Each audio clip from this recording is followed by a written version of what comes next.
At the outset, I will request Swami Sarvasthanandaji to give his presentation on Swami Vivekananda and education for social transformation. Swami Sarvasthanandaji.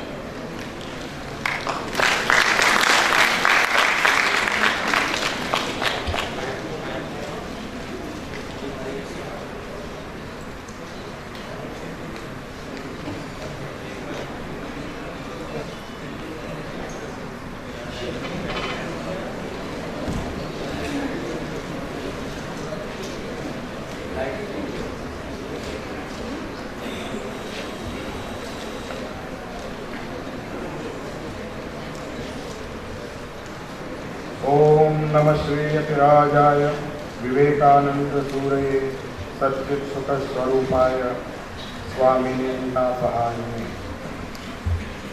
Revered Swami Gautamanaji Maharaj, other senior monks, my dear brother monks on the stage and off the stage, and my very dear young friends. Since the last 2 days, we have been having a lot of sessions where a lot of inspiration, motivation, and many things which has energized you. I am sure by the time you leave this auditorium in the evening at 6 o'clock, you will have plenty of energy. So I thought, let me give you something a little bit serious, because we have been having so many wonderful sessions. It was a great joy to hear all those very inspiring and enthusiastic resource persons. And it's inspiring. We have to be positive always.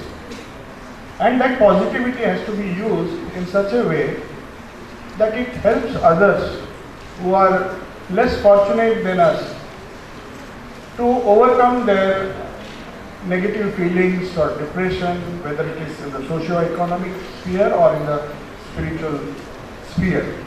So the topic which I have chosen, because this was not discussed, is Swami Vivekananda and education for social transformation. You have been hearing a lot about education, Swami's views on man-making education, and you'll be hearing some more talks also on self-development. But then we have to use it. And Swamiji says that the only way, we also heard of strength and fearlessness has to be cultivated. But Swamiji says one of the easiest way to cultivate strength, as one of the speakers earlier mentioned, is to help others. Not because they require our help. God is helping them. They are the representations of God. And with the spirit of the God in man, we have to serve them so that we make ourselves strong. So that is the core of his message. This world is a gymnasium where we come to make ourselves strong. So that is the motto of the Ramakrishna Mission, Atmano Mokshartham and Jagat Hitayacha. So let me go through these slides. I will skip a few slides, but there are certain important slides which we have to see, because on one side we say India is developing. It is one of the biggest youth force in the world. It can be a very powerful and positive youth force if it is channelized properly. The youth energy has to be channelized. And I am sure with all the inspiration you have got from here and after reading Swami Vivekananda's books as a follow-up, you will develop tremendous energy. And if you want to really make it productive, then you have to use it for the service of others as Swamiji wanted us to. So we come to the first slide. Next slide. So the first question is, I will just briefly go through the slides since there is less time. Swamiji went to the West for several reasons. Because his master pointed out to him that he has a role to play. And he was perhaps not very clear what that role was. But one thing was very clear. He knew that the solution to all the problems India faced was education. And he knew that he has to do something for the education of the masses and the women. And how he could combine the ancient and modern values of education, the modern values which were developed by the scientific and technological revolution of the West. So he wanted a harmonious combination, and for that he wanted resources from the great ancient Indian values to be exchanged for the values which West has developed. They developed the outer world, we developed the inner world. So that is one of the reasons why when he writes in one of his letters that his idea was he knew till true education comes to the women. Hardly 2% of our women had access to primary education when I am speaking of 1890. Hardly 2% of our women, so he believed if half the population of India is uneducated, even in the secular sense, then there is no hope for India. So primarily it was to solve these two problems, education for the masses, the underprivileged in the rural areas, because even then more than 80% of the people lived in rural areas. So he wanted education to reach to the rural areas so that India can really be transformed. So the next slide. And for that, you all know, I am not going to discuss these things. He convinced Jamshedji Tata, who was a co-traveler on the way to Chicago. Of course, he went up to Japan. So Jamshedji Tata was inspired so much that he donated his entire wealth to start one of the first institutions, Indian Institute of Science, with the help of Swamiji, and later Nivedita and the Mysore Maharaja donated a huge piece of land, and that's how the first institution came into existence. Before that, there was another institution started by the great Mahendralal Sarkar, Indian Association for Cultivation of Sciences, was a disciple of his Gurudev Sri Ramakrishna, who used to visit him and was very fond of he wanted to bring scientific education to India. So that movement was also supported by Swamiji and later by Sister Nivedita. And then he brought Sister Nivedita, which was his greatest contribution, to start something for women's education. That is as far as the historical background is concerned. And then finally started the Ramakrishna mission with the twin ideals of Atmano Mokshartham and Jagat Hitayacha, which primarily meant for one's own salvation through the service of God in man. We can serve him through various ways, through education, through giving knowledge, through giving medicine, through giving food and all those things. So this was the historical background, and he believed, as Swamiji very often mentioned, in a nationalism. We know Swamiji was a great nationalist, but he also said nothing should be done so that internationalism or universality suffers in any way. Nationalism should be in harmony with universalism.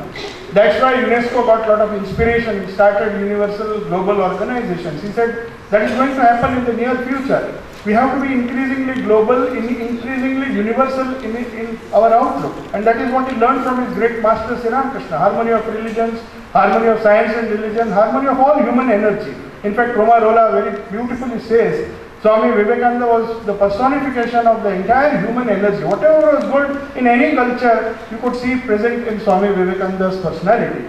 So he wanted a cultural exchange because he believed that only information and knowledge was not sufficient, and culture, that is only skin deep. You scratch it and the savage comes out. That is what information or knowledge does. But culture and spiritual values can sustain a civilization. So UNESCO adopted that learning to know, learning to do, learning to live together in learning to be, the man-making education. That is exactly what UNESCO later on, many years later, what Swami Vivekananda defined as true education for the when he started the Ramakrishna mission.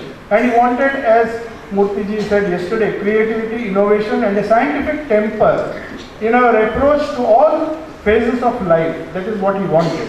So now, what Swami Vivekananda is an icon for youth. So how can, through our education, the education which we are getting now, it has some defects, and what can we do with the help of that education? So Swamiji wanted an all-round education, man-making education for all-round development of the head, heart and the hands. Head, we have enough education, we have enough theoretical education as was discussed by Manu Vora. There's a lot of information which is given to us and we are experts in that. We have some kind of skill development which is being promoted now that will give you excellence in skill development, including the soft skills which were discussed. But there is another thing which is known as life skills, which comes from the cultivation of the heart. These life skills unfortunately do not form part of the curriculum of our education. So Swami Vivekananda wanted that spiritual education or moral education which is based on spirituality, its relevance is very much important today. At least half of our education should have that kind of content where spiritual values are given to our students. So we have tried in our humble way. You will be glad to know that Gujarat Technological University, which has 72,000 students being admitted every year. There is a course on Swami Vivekananda's personality development which is known as CPD. And it is clearly showing results. After 4 years, we found there are so many innovative things. So the students are increasingly going to the rural areas and using the technology for transforming the villages. That is what Swami Vivekananda wanted. If the education, he says, I call every man a traitor who, having been educated at the expense, as Manu Vora said, he wants to give something back to society. He studied in BHU. The education is subsidized. The money comes from the taxpayer. So every student has a duty to give back, to return back to society what he has got from society, from the poor taxpayer. So Swamiji wanted, he says, I call every man a traitor who, having been educated at the expense of the poor millions of India, does not pay the least heed to them. So he wanted a lot of youths, and you are surely belong to that group which Swamiji wanted. He wanted them to use their knowledge, whether it is technical knowledge or any other knowledge, secular or spiritual, for the upliftment of the nation or for the underprivileged masses. So his contribution to science and technology is well known. I will not go into that. Let us just see in a few slides what is the present scenario. We, in spite of having a very youthful population, unfortunately, even according to the WHO, 28% of the population live below poverty line, according to their standards. And can our youth change this? How can they bring about this transformation? And you can see, as Swamiji pointed out, poverty and education are very closely related. He said education is the panacea for the world's evils. 1/3 of the world's poor live in India. That rat picker who is picking rats, should he not go to school? Is it not our duty? There are so many organizations which are trying, like this Yuva Unstoppable. There is another movement, Vivekananda movement for the Youth for Seva, a movement in Bangalore which tries to educate the slum children. So these are the things our youth can do. They can spend some part of their time and energy to educate these poor children. 1/3 of the world's poor children live in India. So that's a very big figure. We boast about the youngest nation, but we also have to remember this is not telling something in a negative way, but we have to know the reality and do something in a positive way. So the next statistics we get, 320 million families are still below the poverty line. That's more than the population of some very big European nations and some very big nations. So there is no provision for water. And the surprising or the positive thing about it is that if these families, at least 150 million, this is the latest statistics, they can lead better lives, they can lead happy lives with just an amount of 10,000 rupees on an average is given to these poor people. They need not lead this type of life. But if a credit is of just merely 10,000 rupees is given and they are taught how to use it, channelize that money and give them some education so that they can live on their or stand on their own feet, but they do not get it. Our system, our education, the insensitivity of our educated class and our politicians and all everybody who are the stakeholders, because of their insensitivity, these people are not even getting such a trivial amount, which is very less compared to the other nations. 10,000 people, that's the recent estimate. They can lead better lives, they can come above the poverty line if they are given this kind of help. So 92% of our people are in the unorganized sector. Quality is still a problem, skill development and other things are there, but they don't have social security. The laborer, the worker, most of them don't have any kind of social security which other governments are providing, because the figure is too large and too vast.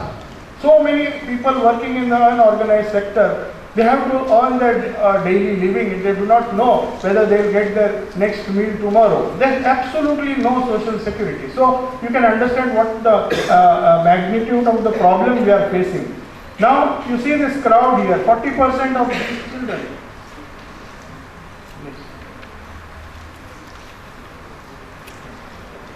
Next slide.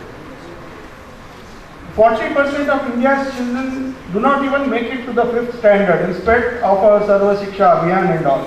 And millions have never seen a teacher. There are still such people living in our country. though we boast of so much development and all those things. So, and these are a few more statistics, the next slide. 35%, now you just calculate, 35% earn less than 45 rupees per day of the total Indian population, and 45 earn less than 100 per day. You know what you get for 100 or 45 rupees per day? Those are the figures. And so that means nearly 80% of our people are struggling to live their lives. And of our schools, 25% of the primary school teachers are graduates.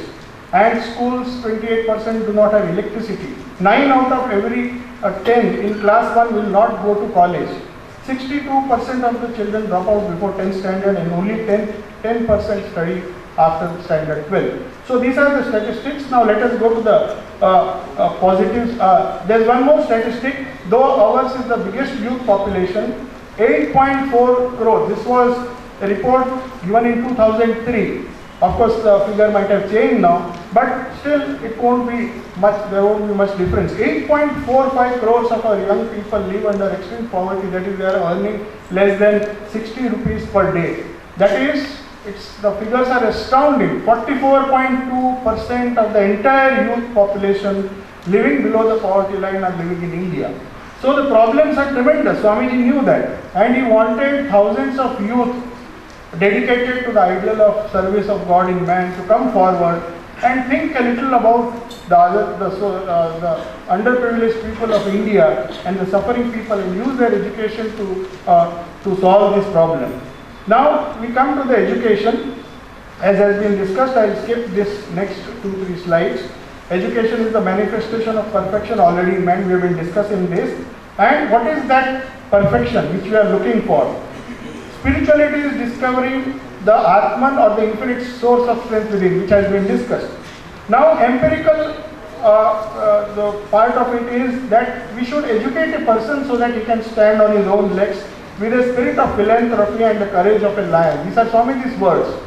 These are very powerful words. He defined education as one which can make you stand on your own legs, self-dependent and not depend on others. And at the same time have a spirit of philanthropy and a courage of a lion. Next. Now how do you acquire that education? The thing is, it is very good to dream about higher ideals, but when it comes to practice, we don't succeed for one reason, he says, and that is the lack of sankalpa shakti, or the willpower, which he says the core of entire education. He wanted an education which is not just book learning or diverse knowledge, but a training by which the current is a very important definition. We think of so many good things. We heard so many things in this conference, and we are reading so many books, but they don't produce any effect on our mind because our sankalpa shakti is weak. And how does one cultivate this power? The current and expression of the will. Swamiji defines the very core of education. If they can be brought under your control and you can do whatever you like, and it becomes fruitful for society, for yourself. If these conditions are fulfilled, your education is of some use. So we should always analyze whether our education is giving us more and more willpower, more and more sankalp shakti to do something which we want to do in life, which is useful for all, useful for ourselves. So he says education is also connected with freedom. Man should be the maker of his own destiny, and faith in oneself, as he said.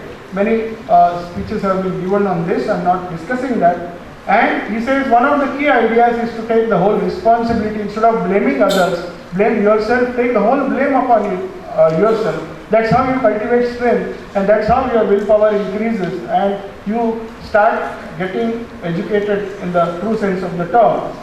Now he says proper training of the senses are required. We talk a lot of sense control.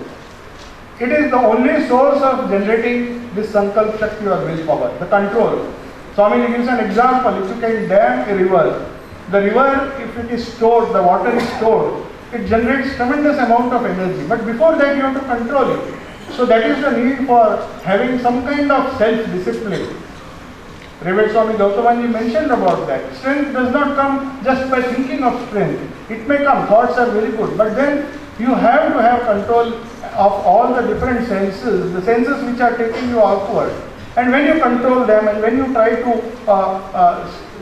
control those senses, tremendous willpower or sankalp shakti is generated, and character making actually is assimilation of ideas. He said, take up just 5 ideas.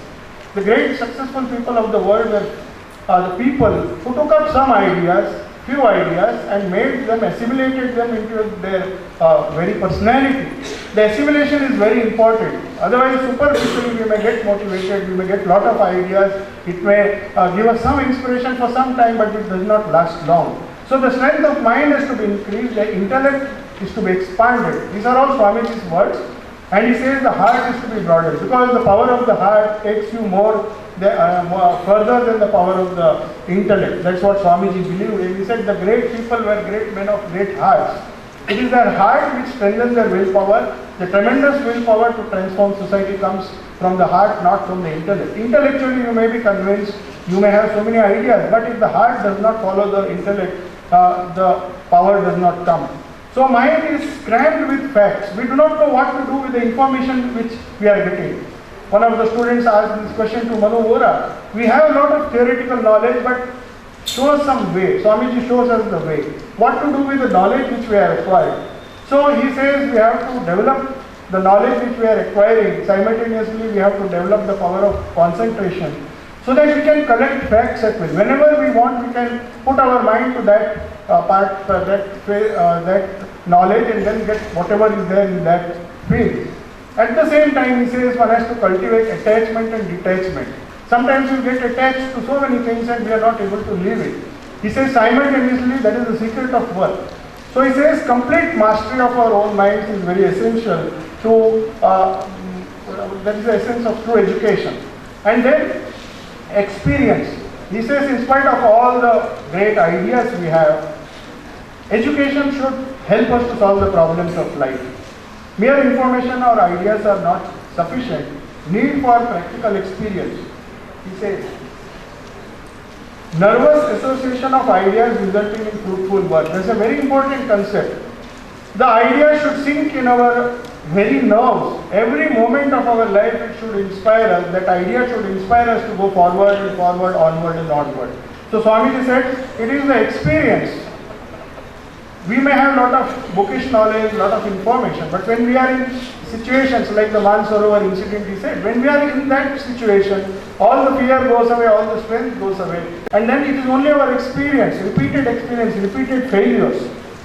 Failures are the stepping stones to success. Swamiji said, unless you are tested in the fire of experience, he says your knowledge is not going to be of any use to you. So whatever knowledge we gain to transform society, we have to see that the knowledge becomes a part of our nervous system, and our nervous system, our thought, word and deed follow each other.